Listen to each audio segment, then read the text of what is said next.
Welcome back to CHOWTIME Pods. Your host, Red. I got a video today from Insolent Audits. All right, here's a list of men that you should never date. And I'm going to make this kind of short without much explanation. Number 1, the ugly man. Okay, if you're a pretty girl, don't go for the ugliest man. They're not going to treat you better. In fact, they're going to treat Why would you go for the ugliest? you much worse. Because men have egos, and they're going to make sure that you are aware of that ego when they know that you are out of their league. Okay, number 2, the old man. If you are not above the age of 25, do not date old. They are not more mature, and you are not more wise beyond your years and need a older man. Okay, because if an older man was mature, he'd be dating somebody his own age. This is the thing, right? Women come on here that are post-wall telling young women to not date men of my age group because I need to date them. You can't date them.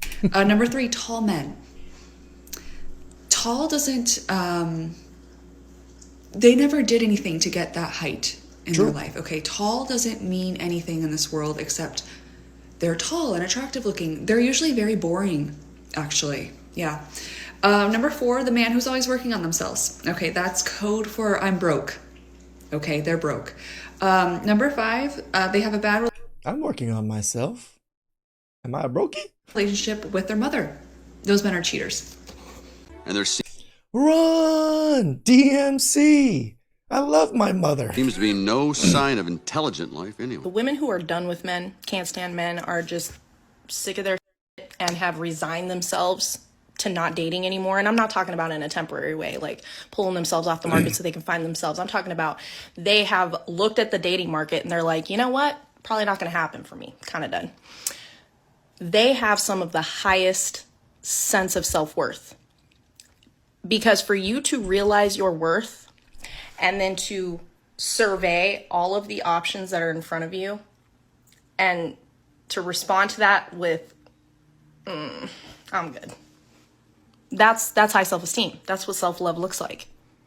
Or just straight up delusion and too high of standards. If you don't think anybody qualifies for you, that's fine. But you're also going to be alone and single for the rest of your life. Right? It's like you want a little snack, and so you go to your refrigerator and you're looking and there's food in there, but there's just nothing in there that's appetizing. And you're like, none of this is worth the caloric intake. None of this is worth upsetting my stomach over. None of this is worth breaking my fast or my whatever dietary goals I have right now. I'm good. And you just close the refrigerator and you don't come back. That's what it's like for women. And that is how I know a woman has high self-esteem. But sooner or later, you're going to get hungry. Are you not? Like, your analogy means that you're going to sooner or later get hungry. Because there is every reason for her to just be like, fuck it, I'll settle. And instead she would rather be alone. When I see women who have not figured this out yet, who are still gassing up men, praising them, who still have not figured out that the majority of men as a social group are just not on their A game these days. I can somewhat agree with that. I would say the majority of men are not on their A game. I can agree with that.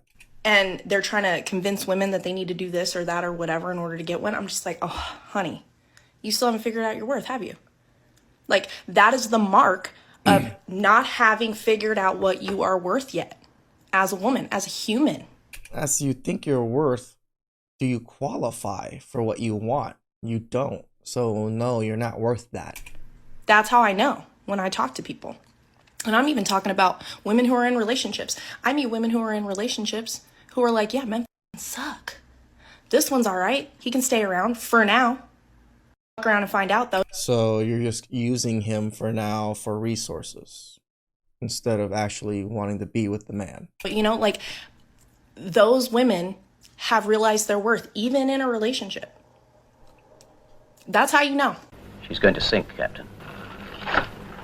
But she can't sink. She's unsinkable. She can't float. Hold up, fam. She started out saying that women who realize their worth and look around and say, nah, I'm good, that's high self-esteem. You know what? I'm going to give a counter argument to that that is actually rooted in a lot of... What about the men that are just staying single and staying mid-town? But they also understand their worth, or are they just losers that not bringing their A game? Real world examples. How about this?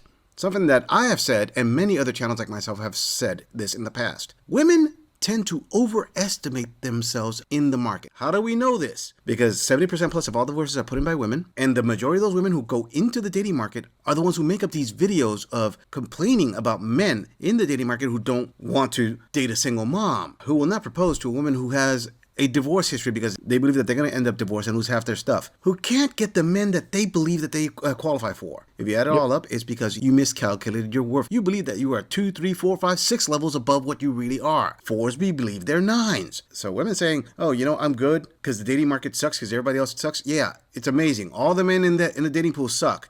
It's not possible that you're the problem. And when she said that these women will say there is every reason I'll settle, but she'd rather be alone, let me correct that for you, sister, because this gorilla can catch that thing a mile away. No.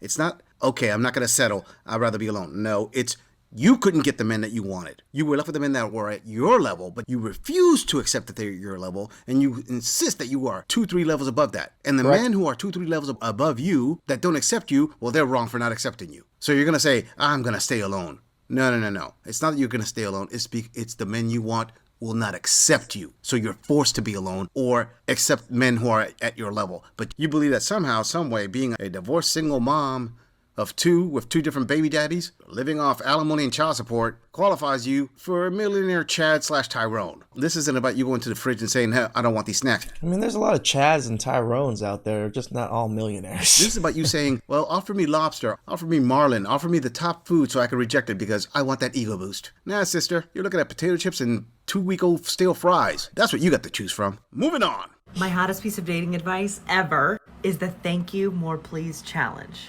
I'm Lily, feminist dating coach. I'm here to help you build a joyful as dating life that leads to extraordinary love. Let's get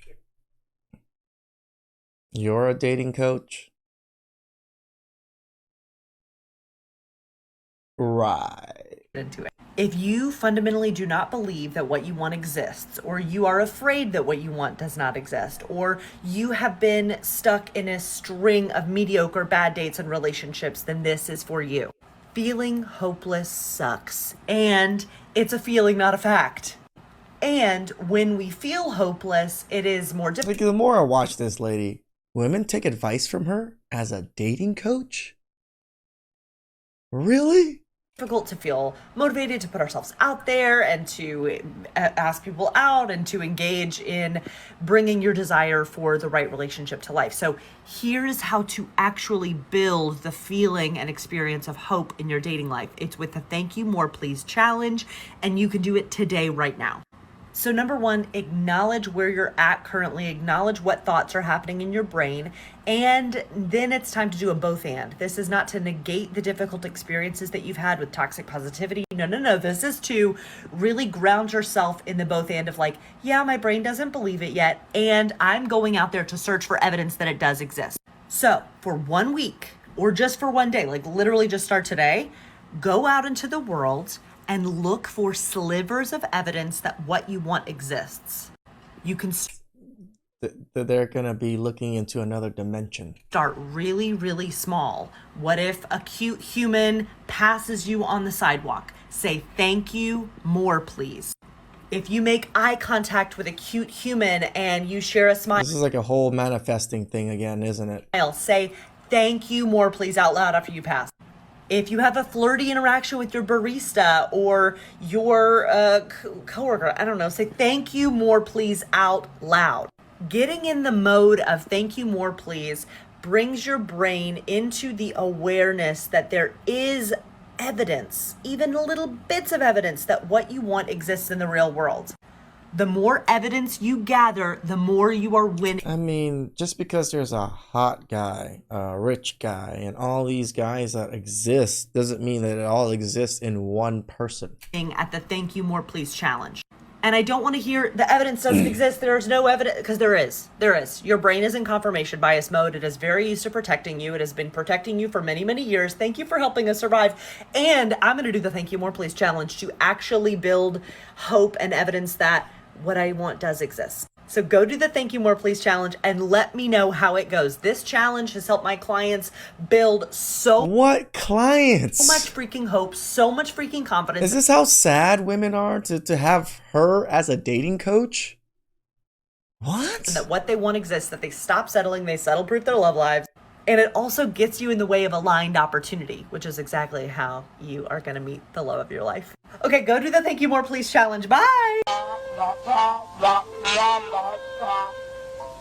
Alright fam, I'm going to tell you exactly how this gorilla reacted as soon as I finished seeing this video. I let this queen go on for nearly 3 minutes with her Thank You More Please challenge, listened to her entire thing, and there was one thing that kept popping in my head. And I was hoping before the video ended out she could have addressed it, but she did not address it. And let me explain what that was. You see, she says that the Thank You More Please challenge is for women because this is a womanist dating coach. Obviously one of the top tier niches you want to get dating advice from because they know more than anyone. Regardless of that, it's so women can recognize that what they want is out there. So it exists. So they won't have to settle for what they have. So they won't be depressed. So they can see, yes, these men, the ideal men for me, are out there. I'm not going to settle. Thank you more, please. Say it out loud. And I gotta be honest, this gorilla felt like he was part of the crowd watching a circus act. And I kept asking myself, why is it that at no point do you address the huge underlying issue? That is, apart from the fact that, yes, the men that you want actually do exist out there. Yeah, of course, they're out there because 80% of the women want the top 20% of men. That's not a mystery. That's not something that you're gonna say, thank you more, please, after sure that exists. No, we already know it's out there. Do you qualify?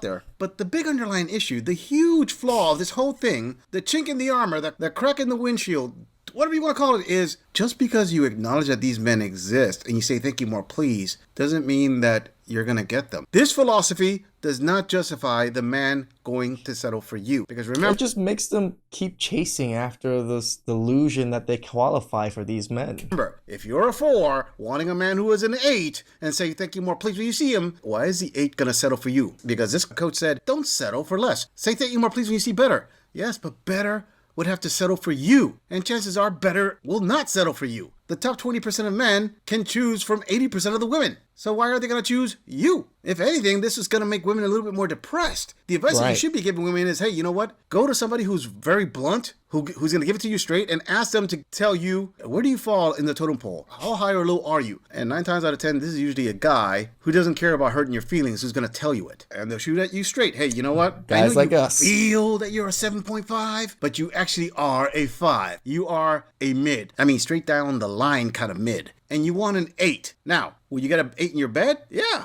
If that's all you want, having that 8 to give you a tour of Pound Town and power drive you through the mattress, no problem. 5s can get that pretty easy, but that's not what you want. You want that 8 to commit to you, to have a relationship with you and be monogamous with you. Yeah, that's where the fallacy comes from. I mean, sister, I agree with her when she says thank you, please. That means when you go out when Channing Tyrone smashes your walls in, that's where you say thank you more, please. It's got electrolytes. I'm just saying. Shout out to our favorite gorilla. Probably 100 of us can't still take him on, but he's also on our side anyway. So please like, subscribe, comment down below. I really appreciate that. And I'll catch you guys next time. Ciao.